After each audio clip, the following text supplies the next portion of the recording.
Buenas, ¿cómo están? Cordial saludo para todos, profesora Olga Cristina Rivera, a los compañeros estudiosos que estamos realizando la maestría. Pues, vamos a hacer la intervención del foro propuesto por la docente, teniendo en cuenta pues los aspectos que considero ya importantes para que tuviéramos presentes. Vamos a arrancar con esos términos de propuesta que nos referenció la docente, donde nos habla acerca de, de conciliar un poco lo que es los términos de datos, los términos de conocimiento, los términos de sabiduría y de información, y cómo cada uno tiene así que una escala de valor, ¿no es cierto? Este cuadro, al cual hago referencia, está referenciado en la parte inferior izquierda, es una revista indexada para que si deseamos consultar esta tabla que saco lo podemos hacer. Nos habla de los datos que precisamente son esos, son símbolos, ¿no? Son elementos que son discontinuos y representan pues hechos. Un dato es eso, un símbolo que nos representa una valoración. Posterior a eso, esos datos, esa unión de datos nos genera una información casi que se procesan y que llegan a ser útiles para algún tipo de acción. El conocimiento ya implica una acción mental que va interiorizada desde, desde un inicio experiencial y está mediada por el aprendizaje, dicen algunos autores a los que los vamos a citar más adelante. Y el término sabiduría es un término un poquito más complejo, ¿no? Observado desde el punto de vista filosófico y científico tiene muchas acepciones, ¿no? Pero básicamente es la evaluación e internalización del conocimiento. ¿Qué quiere decir eso? Es el conocimiento puesto en práctica para qué. Es básicamente lo que nos presenta los conceptos. Para hacerlo más claro, me gustaría de pronto que tuviéramos la posibilidad de pronto de, de mirar cómo se podría aceptar estos términos. Si nosotros nos vamos a una situación mediática que ocurre ahorita, como son los atentados en París, podemos ir a Google y buscar seguramente atentados en París.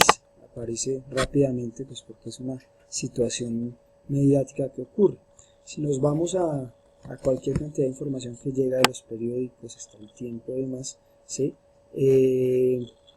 Podemos encontrar varios datos, ¿no? Si nos vamos al tiempo.com, que es un diario reconocido y que nos va a botar una serie de información, pues podemos encontrar lo primero que es. En París se convierte este domingo en la capital del mundo con una manifestación histórica, y esto debido a qué? Pues a que hay una determinada cantidad de personas muertas, digamos en este caso más de cientos de personas, ¿sí? Ese es un dato. Este artículo nos presenta una información, ¿no? Entonces nos dice que debido a eso va a haber una manifestación hoy a nivel nacional, a nivel mundial, que nos permite observar o cómo la sociedad repudia esos actos, ¿sí? Si nos vamos un poquito más atrás, ¿sí? Podemos ver cómo estos datos que nos botan una información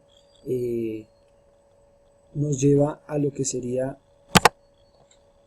un conocimiento. Entonces podemos indagar un poquito qué se sabe sobre la investigación de los atentados en París. Entonces acá ya empezamos a generar por medio de ciertos conocimientos qué ocurrió allí, ¿sí? Entonces decimos que hay una serie de autores de orden islámico, ¿sí? Que están siendo investigados por causa de estos hechos, ¿sí? Entonces ya hay unos presuntos culpables, y esas personas obviamente están siendo buscadas y demás, ¿sí? Ya hay unos detenidos y demás, y empiezan las acciones, pero también esta investigación nos muestra una cronología de los hechos, el por qué se dan los hechos. Empezamos a tener más conocimiento acerca de ese tipo de eventos, ¿no? Entonces hay una situación entre el Estado Islámico, ¿sí? Y el gobierno francés. Recordamos que el gobierno francés es aliado de Estados Unidos en todo lo que es las acciones enmarcadas dentro, según llaman ellos, antiterroristas en Siria, en el Medio Oriente, ha sido un aliado incondicional de Estados Unidos. Entonces mire que ahí ya empezamos a ver otra serie de situaciones que nos generan conocimiento. La sabiduría sería precisamente ese discernimiento que se hace de esa información, ¿no? Ese discernir y generar hipótesis dentro de un contexto, ¿no? Bueno, ¿qué trasfondo hay? ¿Por qué se llega a esa situación? ¿Y cuáles son la serie de situaciones que se presentan a posteriori después de eso? Esa es una acción que vemos donde vemos reflejado unos datos, una información, y hemos reflejado un conocimiento, y quizá si nos lleva esto a una posterior, digamos, reflexión sobre la sabiduría del mismo, ¿sí? Esos son los conceptos previos que analizamos. Ahora bien, si pasamos de pronto al tema de la pregunta orientadora, que nos habla acerca de qué aspectos debemos cambiar para construir una verdadera sociedad del conocimiento, entonces nos encontramos con eso precisamente, que estamos en una era, una sociedad del conocimiento. Más allá de eso, dicen algunos autores que inicialmente era la sociedad de la información, ¿no? Y vamos a ver la disyuntiva entre estos dos conceptos, porque me remito a este autor que he tenido la posibilidad de estudiar, de analizar los textos, el texto del que se llama Actos de Significado más allá de la Revolución Cognitiva, de Jerome Brunner, quien habla acerca de la revolución cognitiva. Él hizo parte de esa revolución, de hecho todos hacemos parte de esa revolución, y él hace una serie de análisis sobre esos aspectos que debemos cambiar para construir una sociedad del conocimiento, ¿sí? Esos aspectos son precisamente eso. Estamos en una sociedad donde la información ya no nos genera ningún inconveniente en conseguirla. Mire, acabamos de hablar de un tema y directamente nos dirigimos a la red y podemos hacer uso de ella, ¿sí? Sin embargo, él propone un nuevo enfoque interpretativo, ¿sí? Eso genera que debemos cambiar los paradigmas o resignificar conceptos, ¿sí? A lo largo de la construcción de conocimientos se han resignificado conceptos. Por ejemplo, un concepto como la libertad. Hablamos de que la libertad es un concepto universal, y resulta que si nos damos cuenta la libertad tiene muchas subjetividades y permite a los oyentes generar sus propios conceptos. Considero yo, apoyado en la teoría de Brunner, que los aspectos más importantes que debemos cambiar para construir una sociedad del conocimiento son esos: la resignificación de conceptos. No podemos hablar de conceptos como autonomía, como libertad, como conocimientos, enfocándonos en momentos renacentistas, momentos tradicionalistas, sino más bien debemos enfocarlos en lo que significan actualmente. La libertad, por ejemplo, ahorita está mediada por las TICs. Tú eres libre en la medida que estás inmerso o no entre las tecnologías de la información. La libertad es relativa y no llega a ser universal en determinados conceptos. Una persona puede ser libre puede pensar ser libre porque está inmersa en una sociedad, pero resulta que la sociedad condiciona sus libertades, ¿no?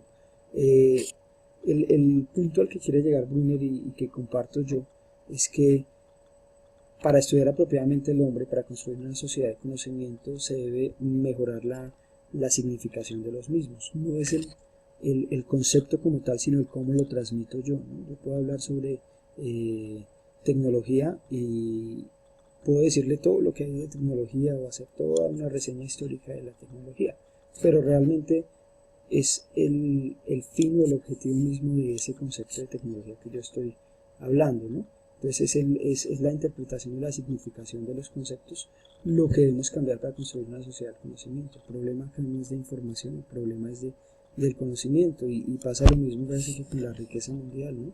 El 100% tenemos la información, solo el 10% maneja el conocimiento en una proporción en el mundo. Entonces eso es lo que nosotros tenemos que analizar, y los aspectos que debemos cambiar: resignificación de conceptos.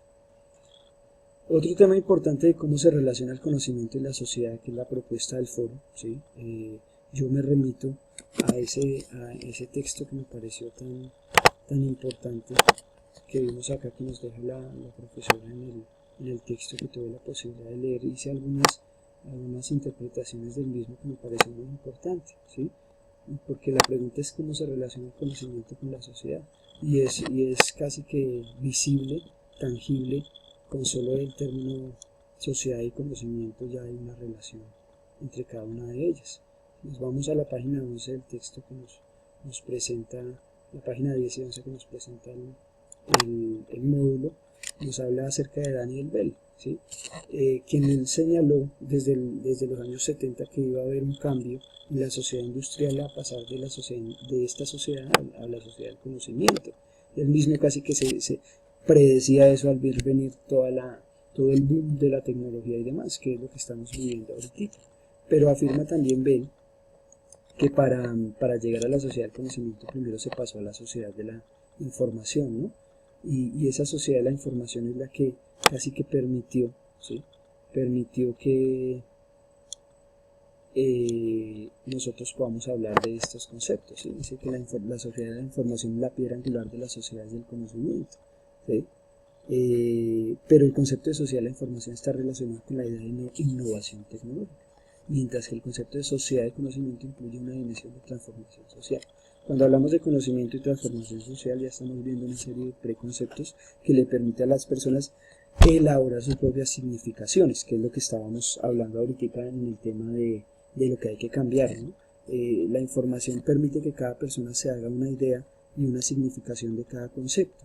Los conceptos universales casi que están perdiendo valor y por eso es digamos que la disyuntiva que se presenta entre sociedad y conocimiento, al ser muy cercanas las dos. También en el texto me pareció importante resaltar para que estoy seguro que muchos coincidirán conmigo en la parte del conocimiento, cómo se da y la propuesta que hacen los estudiosos, Nonaka y otro, acerca del conocimiento tácito y el conocimiento explícito y su interacción entre los dos, ¿no? Ese conocimiento tácito que es ese personal que tenemos o que nos formamos nosotros mediante los procesos casi que empíricos, ¿no? No dice acá, pero pues son procesos de prueba-error que son lo que uno realiza en el día a día, pero hay un conocimiento explícito que generan la ciencia, los libros, mediante las investigaciones en textos y diseños y modelos que le permiten a uno tener conocimientos explícitos, que es lo que estamos, digamos, haciendo ahorita, remitiéndonos a fuentes bibliográficas y demás. La interacción entre conocimiento tácito y explícito, propone Nonaka, es la que produce la interacción de un conocimiento real y que puede llegar a llevar a la sabiduría. Eso en términos del procesamiento de la información es lo que nos permite pues adquirir esa participación en el diseño de la sabiduría, del conocimiento para generarnos la sabiduría, que es un término más complejo, ¿no? Que la sabiduría tiene unas acepciones desde el punto de vista filosófico, desde el punto de vista científico, que es más complejo. Sin embargo, pues ahí está digamos que abierto el debate, porque es un tema bastante interesante para poder analizar. Básicamente es eso. Yo le agradezco a los compañeros, a la docente, la atención. Espero mi participación en el foro haya sido la más adecuada, haya podido contribuir también a ese tema de debate. Igualmente le agradezco es a ellos, a los compañeros. Yo estuve viendo las presentaciones y las participaciones de Luis Rangel, de Jimmy Camacho, de Marley Gómez, de Sandra Pineda, de Janet Patacón, y cada uno de ellos me sirvieron como insumo para hacer mi intervención. Agradezco eso, espero que nos veamos prontamente en otro momento. Gracias.